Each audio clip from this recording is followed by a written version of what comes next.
I love the way the First Gen Lounge makes me feel. Because it creates a space where I belong. Where we're able to create community. The fact that it's a community. It's a safe place. It also gives me a place to understand different perspectives. The stories of these individuals prescribe transformational perspective. I receive encouragement, enlightenment, empowerment. And also serve as a catalyst to just keep going. Where we're able to be our true selves. I'm allowed to be an unapologetic first gen. And above all else, tell our story. And every episode is unique. I love it. I'm your host, Dr. Eve, and I'd like to welcome you to the First Gen Lounge. Well, hello, family. Hello. You are in for a treat today. Like, no kidding. Like, for real. Because I have with us someone who's become like a really good friend, somebody who I have such a great affection for because he is such an amazing being. Like, seriously, we connected, and you'll find out soon, a few months ago, and actually collaborated on a webinar that I thought was fantastic. But our energies match. He's got such great intentions for every person he meets, and is so dynamic in everything that he does. And he'll probably tell you, but I'm just going to tell you anyway.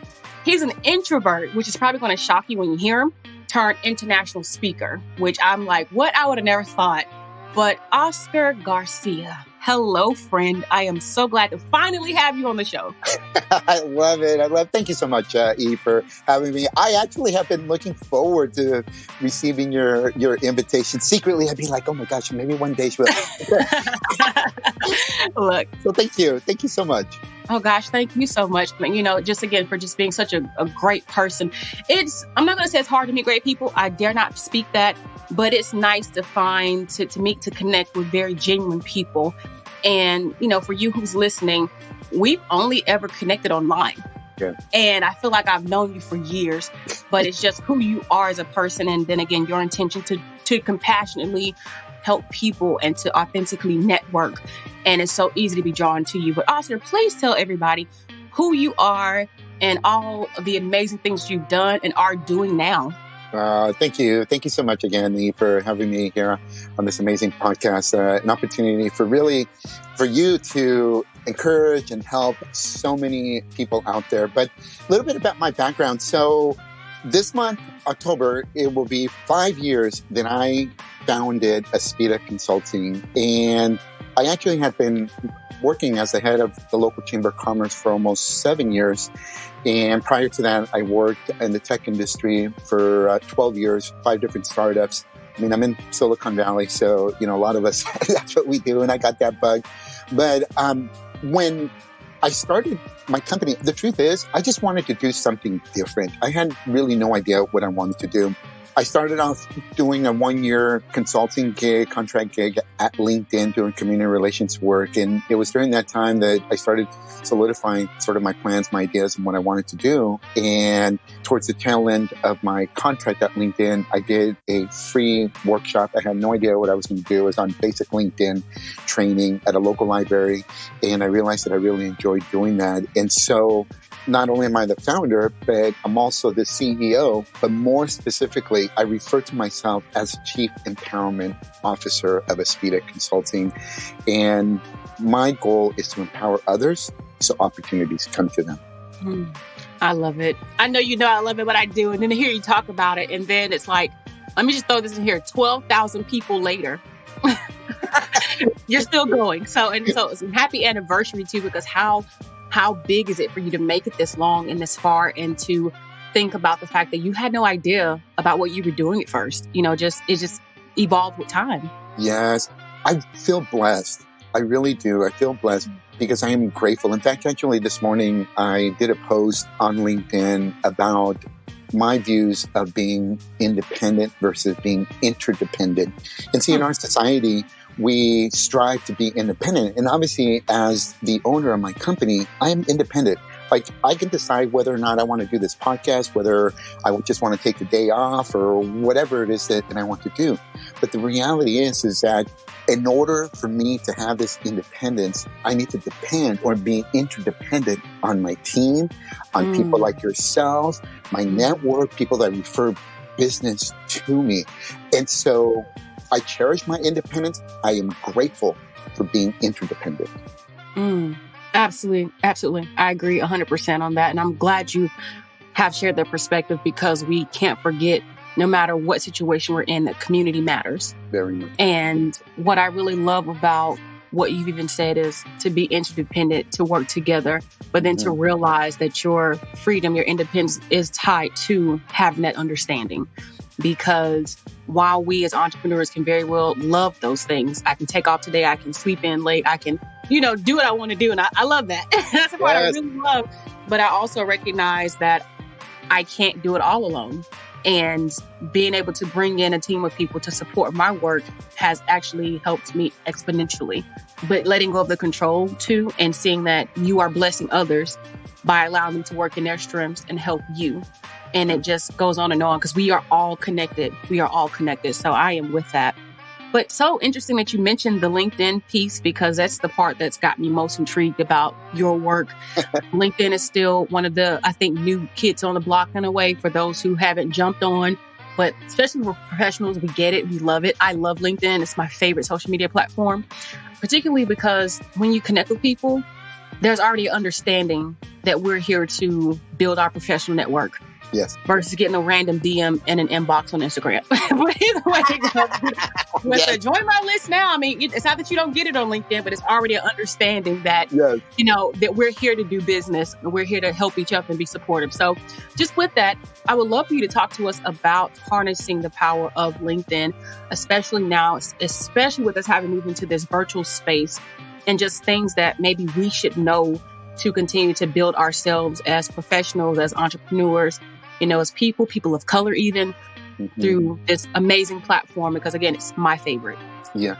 Well, so something interesting. So LinkedIn, actually, I think now it's about, as a social media platform, is about 17 years old.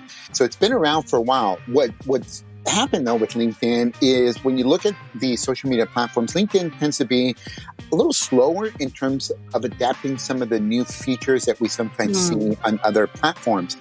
But you're right. During this period of time of COVID and things being more virtual, and obviously people being unemployed, LinkedIn has seen a large increase of activity of people, whether it's signing up and registering their profiles, whether it's using it obviously to find employment, whether it's networking, etc. And the other thing that's interesting about LinkedIn is that the organic reach, the engagement on LinkedIn, it is roughly about 40%, meaning like when you post something, roughly about 40% of your network is going to see that post. It's really where Facebook was back around 2010, 11, 12. I don't know if you remember, but we used to be able to post on Facebook and a huge percentage of our network would see our post. And then all of a sudden, and I remember this, all of a sudden it changed. Less people saw it, and it's because Facebook changed the algorithm, and therefore now you have to pay. Because, I mean, that's part of where these social media platforms get their money from, advertisement, right? Boosting posts, etc. And right now, LinkedIn, the organic reach is off the roof. And so I highly encourage everyone for the obvious reasons, but also because there is no other well, TikTok is the other one, okay? But that's a different platform here that has such a high engagement rate right now. And it's like, get on it, folks. Take advantage of it. Why do you think that people don't know about LinkedIn more? And I say that because I've been up for maybe like 6 or 7 years, and I have known about it, but didn't really dive in until I became an entrepreneur. I'll say that as well. Sure. But for what it's worth, there are a lot of people who I'm like, yeah, let's link in. They're like, I'm on LinkedIn. And I'm like, what? Why? Or like, what's LinkedIn? Why do you think that's still happening at this moment? And what can we do about it to get more people connected to this resource? I think part of it is how LinkedIn originally started and the perception still that LinkedIn has. And that is that it started off as a place for professionals. It's kind of like it was an online Rolodex. For those of you young professionals who don't know what a Rolodex is, Google it. Go get the dictionary. yes. And so it did start off like that, a place where you kind of uploaded sort of your online resume, curriculum, et cetera, and so forth. And so it started like that. It's still a big chunk of what you do. And so many of us thought, like, wait a minute, I'm not looking for a job. So why do I need to sign up for a LinkedIn account? Right. Or a young professional or college student? It's like, it's like, again, I'm not ready or whatever to actively look. Or in some cases, some of the young professionals, which is normal, they don't know how to network. They're afraid to reach out to professionals, et cetera. So therefore, I'm not going to, set up an account. I'm going to hold off until I absolutely need to. Or the other perception too is, what am I supposed to talk about my work, my job, et cetera? So I think some of these things is what holds people back from utilizing LinkedIn, and people don't realize the power that LinkedIn has today that goes way beyond these preconceived notions. I agree. And that was my struggle a long time ago. What do I post? Mm-hmm. Is it kids? Is it family? Is it trips? And these things like, every social media platform kind of has its thing, right? Yes. And I think that's what makes LinkedIn one of those things that we don't talk about or encourage more. And then I'll even say this, there are some people who are in a generation or two ahead that don't even want to fool with technology. They don't tell you about it to get on there and to network and connect. Because nobody ever told me in college about LinkedIn. Yeah. And it's been around since I was in college. And so you think about how this thing has shifted and how it's changed, even with industry. Higher education, I think, is still, while there, it was still new in terms of jumping on LinkedIn because everybody's in their own little bubble. And it's like, wait a minute, we can all be in the same bubble on LinkedIn. Yeah. Because, I love that it's cross industry, that, it's multiple races and things. And as a way to start a conversation with the person that now I can actually meet you at a conference and we can continue that conversation and actually build a relationship. Yes. But interesting you say that. What are some things that you would advise people to do to have better profiles or just to be able to utilize a platform in a meaningful way? Sure. So the number one thing, and I'm going to approach it. Listen, folks, you can Google on how to set up your LinkedIn profile. Okay. Like that's, I sometimes say a dog with a note in his mouth can teach you how to set up your LinkedIn profile. Okay. But I'm going to come from a different perspective, different angle. And I think it is vital. It is critical that you establish your professional brand or personal brand. What does that mean? And some of us have heard it. Really what it is that when people hear your name or think of you, what do you want to be known for? Yes. What skill sets, what experience, what knowledge, what personality traits do you want people to know you as? That really is your brand. And that is the foundation to establishing whether it's your LinkedIn profile, whether it's your, social media presence on other platforms, online, even, when you interview, when you go to a job. So start with creating your professional brand. There are 4 things that make up your professional brand, because I like to keep things simple. Number 1 is, again, your image, both online and offline. Number 2, it is your why. Why do you do what you do? And in this case, as it relates to LinkedIn and your brand, the why should be what's in it for other people. What's the value? That's why, for example, my why is I empower you so opportunities come to you. It has nothing to do. The reason why I'm doing the podcast and the reason why I oftentimes help other people or other nonprofits and give up my time without charging money is because on a personal level, I love helping other people dream bigger. I love inspiring them. I love serving them. But most people don't give a rip about that because we are naturally selfish. So therefore, my why for other people is I empower you so opportunities come to you. Number 3, what are your values? And can you align your values with, if you're an entrepreneur, with your business, or when you are applying for a job, align your values with the company culture, because that's what they call values. And the more you can align that, the happier you're going to be, the more, that energy and excitement is going to come across when you're at that interview. And then the last thing, number 4, is your vision. And in this case, I'm referring to your vision is, can you tell a story of where you're going? And, maybe 6 months down the road or a year down the road, what is it that you want to accomplish? Those are the 4 things that make up our brand. And again, start with that. That is going to be the foundation to create a profile that will attract people, that will set you apart from the masses. So y'all got that? Rewind, take notes, pick it up, digest it, because Exactly. And I know I keep like, I'm feeling this. I'm like, exactly. But it's so, I wish somebody would have told me this a long time ago. Yeah. I wish they would have, and how you break it down, because a personal brand, and we even know we're in the age of entrepreneurship where a lot of people want to be entrepreneurs. There are a lot of people going to try and it's not going to work. But for whatever it is, we always have to keep our brand in mind, because our brand, is now the new term for the resume. And now it's digital. And to be thinking about this, I think sometimes folks don't know or even realize always what their brand is, or what skills and abilities they already have that they can create a brand from. Yeah. But if you're in the corporate space, what is your professional career, or the work that you're doing, the project you're doing? What kind of brand are you sharing with others, or helping them see about you? I think it's the best way to say it. But as an entrepreneur, I totally get, what is my brand? You think first gen. When I think Oscar, I also think first gen, but I think consulting, and I think speaking, I think LinkedIn. And that's what, like I said, you want people to think, you want that to happen, like, ooh, light bulb, because you want to be the person people call on, be it that it's in a corporate space or be it in a professional entrepreneurial space.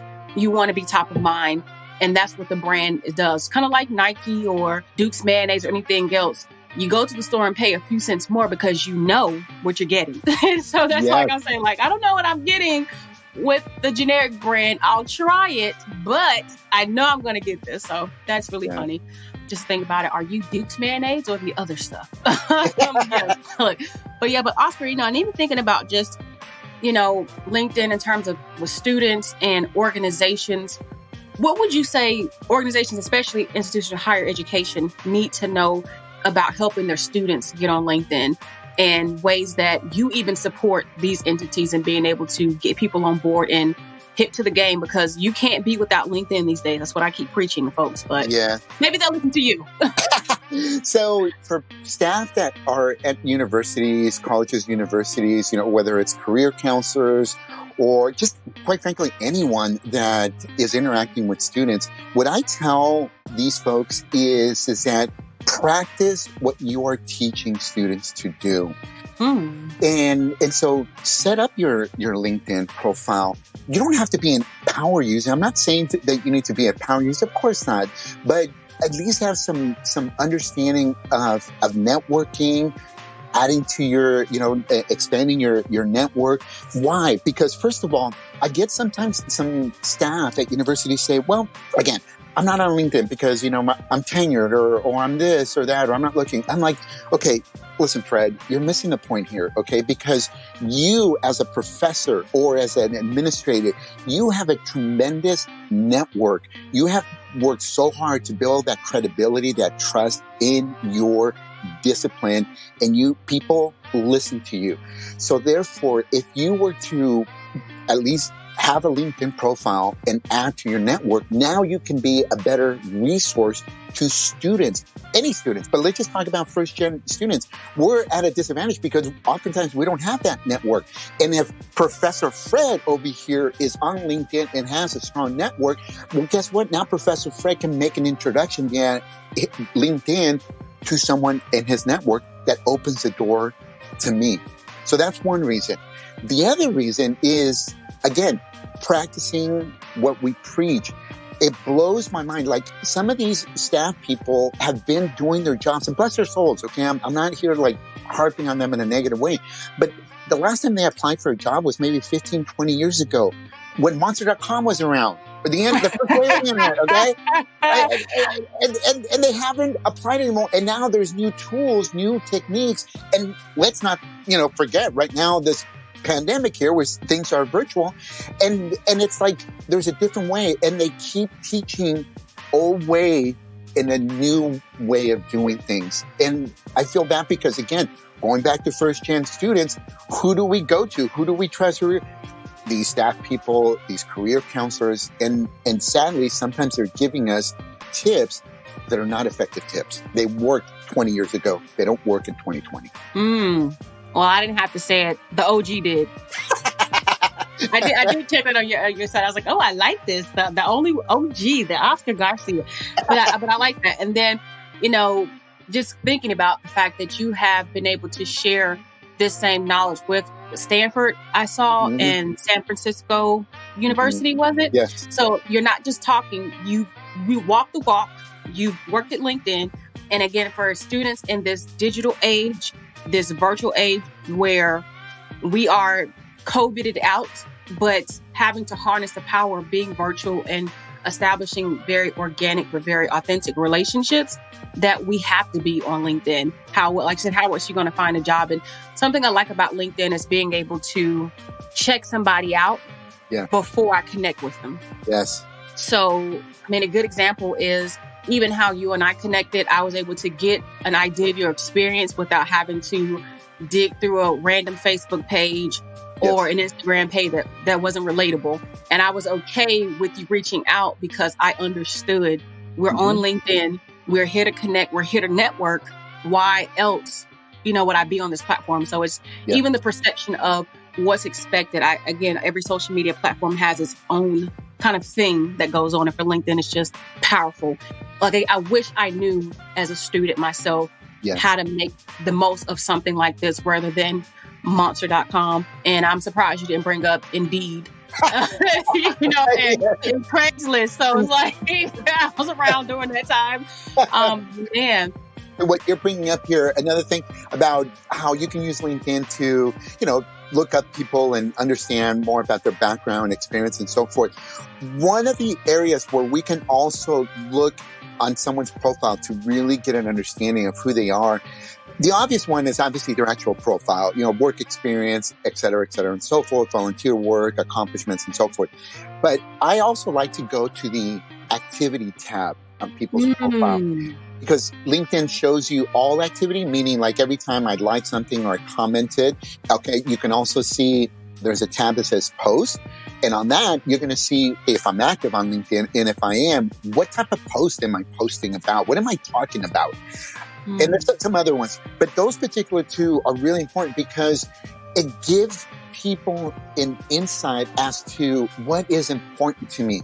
What do I value? Because obviously we post on what we believe in, what is important to us. And that is another vital area on LinkedIn that gives us a really good insight as to who this person is and what is important to them. That's some good advice. I'm going to start doing that now. I thought I was doing good, but now I'm like, ooh, I can do that is true because it just, you see activity, but how to, again, just see more about who they are and other people they're connected to and conversations they're having and how to be a part of that conversation. Wow, that's see, I told y'all you were in for a treat because now you're going to be your own versions of LinkedIn experts after this and, make things happen. So cool. Well, Oscar, you are a really phenomenal. And I want to ask you just a question that's not even off topic necessarily, but just a bit of a pivot. Because as someone who I've gotten to know through, I won't say through the years, but it's been through the months. I was really about to say through the years, but it's one day we'll be able to say that, right? That's right. But just the power of harnessing your voice as a minority, because that's something that I feel like you really charge us to do. To own who we are, to own our journeys, to own our backgrounds. Can you talk to us a little bit about that and why it's so important? And then especially as we are getting into LinkedIn and starting to, what's the word? I don't want to say break barriers. I mean, though we're doing that, but LinkedIn is also traditionally a more white dominated space. Yeah. And so just as we're thinking about how we are contributing to conversations and showing up ourselves, again, just kind of some feedback that you would give to us or some thoughts too. Sure. So I believe that we don't need to find our voice. We need to have courage to use our voice. We all have a voice. Some of us just have been beaten down for various reasons. Like, for example, in my case, growing up, English is actually my second language. Now, granted, I learned it when I was in kindergarten, second half of kindergarten. So obviously when you're that little, you can pick up another language very quickly. But people used to make fun of me. My friends in elementary school at the beginning used to make fun of me because of the way my English pronunciation. And then it became cultural bullying because, of the food that I ate or, some of the things that we would do as Mexicans and Anglo culture maybe did differently, et cetera, and so forth. And all these things throughout my life were like adding another weight on my shoulder of just keeping me down and just emotionally beating up my self-image. And I remember as I got into the workplace and started working and, just starting to understand how companies differentiate themselves from the competition. And, bottom line, is that you always, as a company, as a business, you want to do things that are different from your competition. Well, as a kid, like I said, I was poo-pooed because I was made to feel that being a minority was negative. And usually we have a negative connotation of the word minority, right? You look at statistics, 1% of this or 2% graduation rates, minority. And as an adult, all of a sudden I realized the light bulb went up, and I'm like, wait a minute. Okay, so in the business world, we are charged and we're told that it is positive, it's an advantage to be different. But when I was a little kid, I was poo-pooed on for being different. I'm like, wait a minute. So actually being a minority, this is my brain, okay, how I like to, change the narrative. I'm like, wait a minute. So actually being a minority, being different is powerful. It's amazing. And so when I made that switch in my mind of that narrative, all of a sudden, you know what? I am damn proud of being a minority. Yes, ethnic minority. But also I realized that anyone that's ever achieved anything of significance is a small percentage, i.e. a minority number of people. And then today, a lot of the things that I share on social media, particularly on LinkedIn, are life lessons about myself when I look back at my journey. And see, this is the other thing too, that sometimes we don't know how, or sometimes we do it in the wrong way in terms of telling the story. I want you to think of like someone you highly admire and you respect, and you listen to them talk, and all of a sudden they get personal, right? And they share about a struggle that they went through, and then they share how they overcame that struggle, and then they share the lessons that they learned. I think most of us, when we see someone that we respect do that, we have a newfound admiration, respect for that person because of how they share the journey. They didn't share it as in a woe is me, okay? And so all of a sudden I realized that. I'm like, yeah, you know what? We all go through crap. Crap stinks, but crap is also fertilizer. That's manure. You're right. Yeah. And so I have just chosen and learned over the years how to turn all the challenges in my life into fertilizer to help me grow and not wallow in it. And so when we are on LinkedIn, I'm on a mission to help people. On one end of the social media spectrum, you got the Facebooks where, people are posting that they broke up with their boyfriend, girlfriend, they ate, or, they're posting their six packs, or, some of the gals are posting their booty shots or whatever. And then, and then on the other end of the spectrum is LinkedIn, where you still have a high percentage of professionals that are treating it so stuffy, with their tie is so tight that their head's going to pop like a zit, okay? And I'm on the mission to be in the middle because I believe we can be professionally authentic and real. And that is one of the things that I see, especially some of these young professionals. They are hungry in first gen that are hungry to know. They know that there are challenges out there, but they want a professional to just be honest with them and just bare your soul, bare your heart. Tell me what it's like. Not sugarcoat things or just pretend like everything's all hunky dory, because that's not true. And so the way I post things is, again, like I said, a life lesson, tie it to my personal, and I'm also very proud of my Mexican heritage. Listen, you said something that I've been over here. I just can't get over it right now. You said you don't have to find your voice. You already have your voice. You just need to find the courage to use it. Yes. I am so stuck on that. Like, that just is the pause moment, because how you have since, when you understood that and have been on your journey to just simply use the voice you have, and how you've been able to impact lives across the world, and how you've been able to uplift your culture, and your culture, speaking of your Mexican culture, your Latinx culture, all of it, how you are able to just be impactful because you had that one moment that has led to this one, Oscar. It's just incredible how, again, just things work and how there are no coincidences. Because to hear that, and for the person who's listening who needed to hear that too, because I needed to hear that, just that reminder of showing up is enough, that we don't have to do anything special. And I would say, especially for me as a woman and as a Black woman, to navigate this minority ism that I have. It's where it's, like you said, negative. Everything's negative when you see minority. Oh, minority is minority that, and shot in this, and education this, and this and that, and economic status is this. And it's like, can we get a break? Yes. Can we get a break?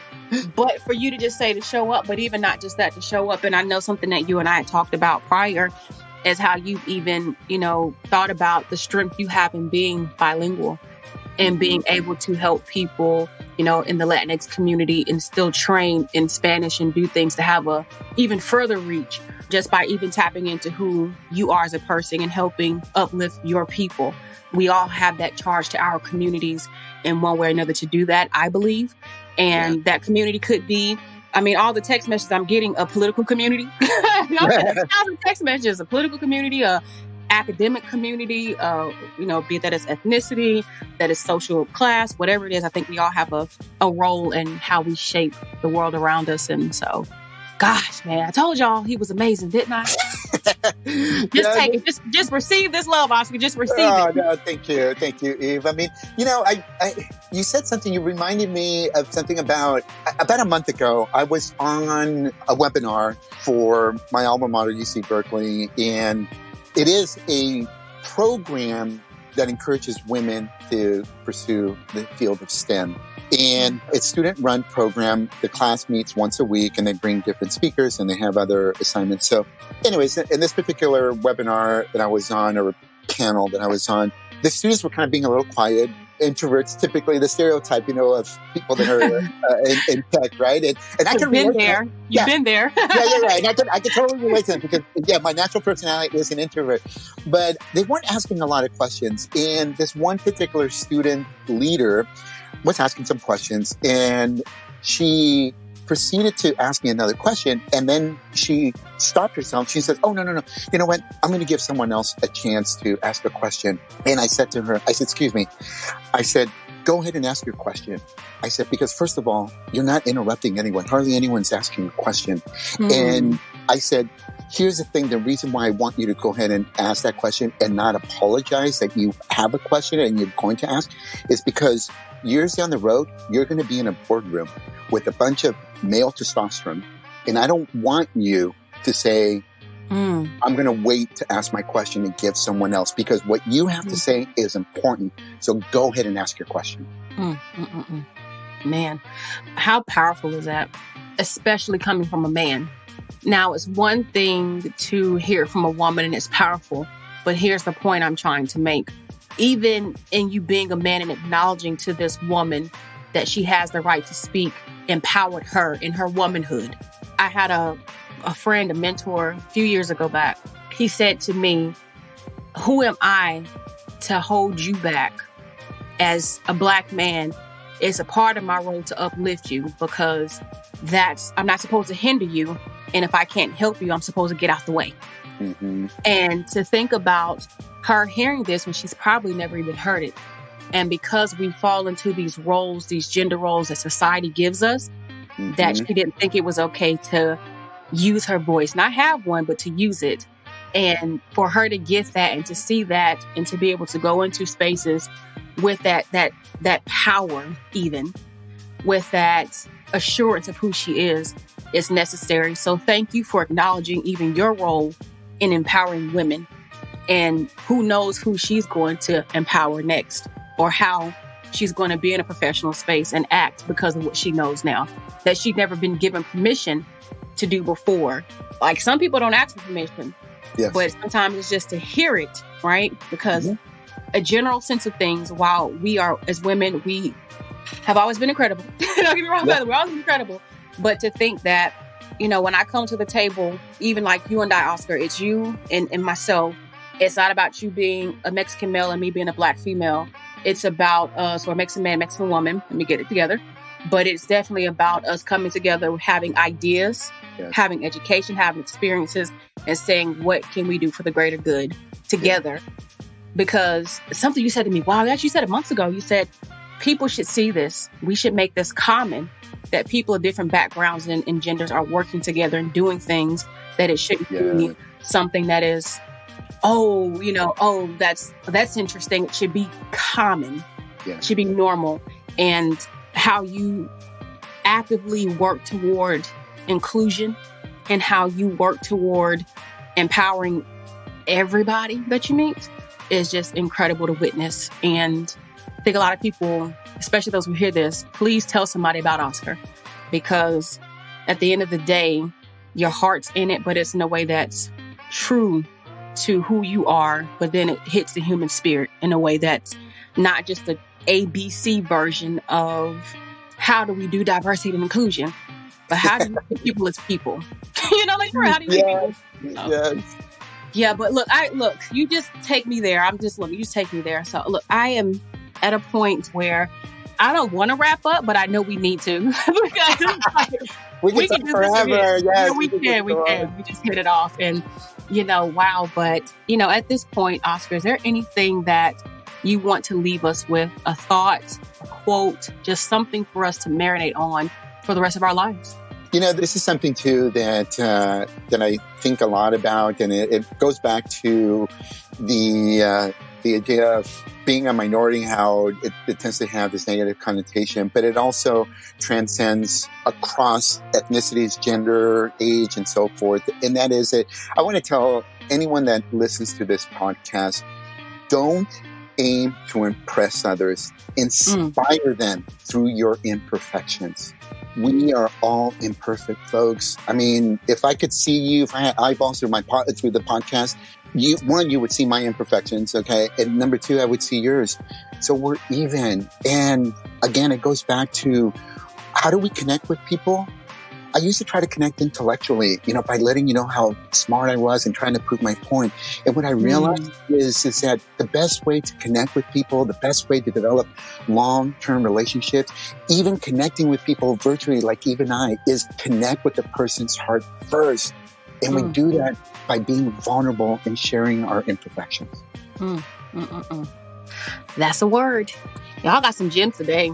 We're going to have to pass around an offering plate for you. So, because Oscar, my friend, you are delightful. And again, it's just one of those conversations that's just hard to stop, but it's just so much that you have. And I imagine we will have you back, one of these days to talk more. But definitely, thank you for that. We are dropping your information. So go look at the show notes to get all of Oscar's information, so that you can find out how to contact him, how to book him to do a training or speaking engagement, do consulting, particularly in business and education, and especially around LinkedIn. He is phenomenal. You hear it here. He's also got a few online programs that you should jump into as well. So I'm going to tell you, and not just because we're friends, but because I've witnessed it first, how they said, don't wait until the ship has left the dock to try to jump on it. Because Oscar is, he's definitely doing his thing out here, but a true champion for just helping people to be better in how you intentionally named your business, because I know that was intentional. Yes, and then to call yourself Chief Empowerment Officer. So even when I saw that the first time, I was like, gosh, I like this. Who is this guy? So, it's all the little things, right? So intentional. But please, just check him out. Check out his podcast. He's doing amazing work. Check out his LinkedIn. He just dominates space there. And even Instagram is just present everywhere. So collaborative, so awesome. And I just really can't say enough good about you, Oscar. So thank you for all that you do. Thank you, my dear friend. Continue to just inspire the world and change it and help people see themselves. Thank you. Thank you, Eve. Thank you. I really appreciate it. Blessings to you and your family.